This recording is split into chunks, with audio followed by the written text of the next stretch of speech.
আসসালামু আলাইকুম রহমতুল্লাহি বারাকাতু। প্রিয় দর্শক মণ্ডলী, আজ আমি আপনাদের নিকটে আলোকপাত করব একটি খুবই গুরুত্বপূর্ণ একটি বিষয় নিয়ে। আমাদের এখন বেশিরভাগ সমাজে, মুসলমান ঘরের বেশিরভাগ ছেলে মেয়ে, পুরুষ মহিলা, বেশিরভাগ মানুষ একটি ভুল করে বা করছে। সেই ভুলটি কি? প্রথমে বলে দিই।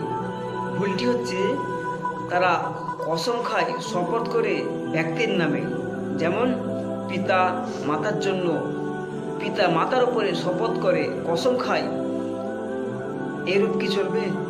ব্যক্তির নামে শপথ করা, কসম খাওয়া, এটা কি ইসলাম শরিয়াতে জায়েজ আছে? রাসূল আকরাম সাল্লাল্লাহু আলাইহি সাল্লাম সেই ব্যাপারে কি ঘোষণা দিয়েছেন? আসুন আমরা জেনে নিই রাসূল সাল্লাল্লাহু আলাইহি সাল্লাম এই ব্যাপারে কি বলেছেন, আমরা জেনে নিই। একদা হযরতে ওমর খাত্তাব রাদিয়াল্লাহু তাআলা আনহু, তিনি একটি কাফেলার সাথে যাচ্ছিলেন, ঘোড়া হাঁটিয়ে যাচ্ছিলেন।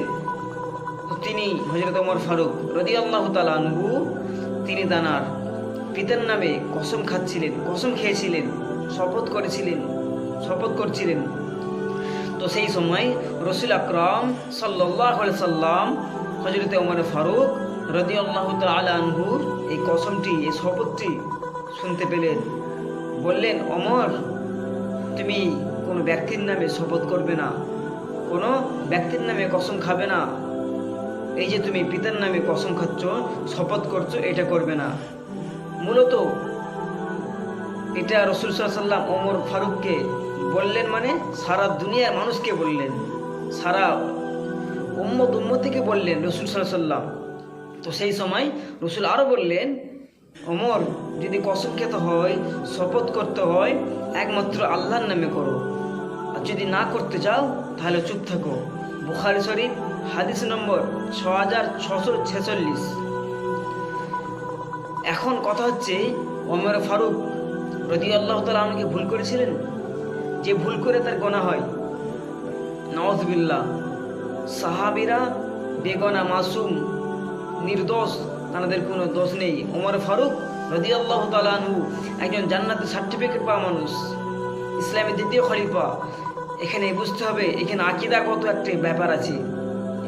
অনেকে বলবে, তাহলে ওমর ফারুক ভুল করেছে? জি না, ভুল করেননি, ভুল হয়নি ওইটা ওমর ফারুকের। এখানে একটা আকীদার ব্যাপার আছে, এটা আমাদের বিশ্বাস রাখতে হবে, খেয়াল করতে হবে। আল্লাহ পাক হযরতে ওমর ফারুক রাদিয়াল্লাহু তাআলা আনহুর মাধ্যমে সারা দুনিয়ার মানুষকে শিক্ষা দিলেন যে তোমরা এই ভুলটা করবে না।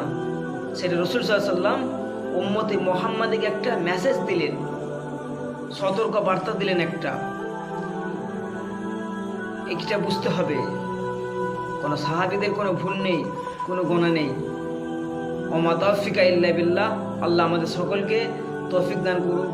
আল্লাহ আমাদের সকলকে ইসলামের পথে পথিক বানিয়ে দিক। আল্লাহ আমাদের সকলকে আমালে সলিহা করার তৌফিক দান করুক। আসসালামু আলাইকুম রহমতুল্লাহি ওয়া বারাকাতুহু।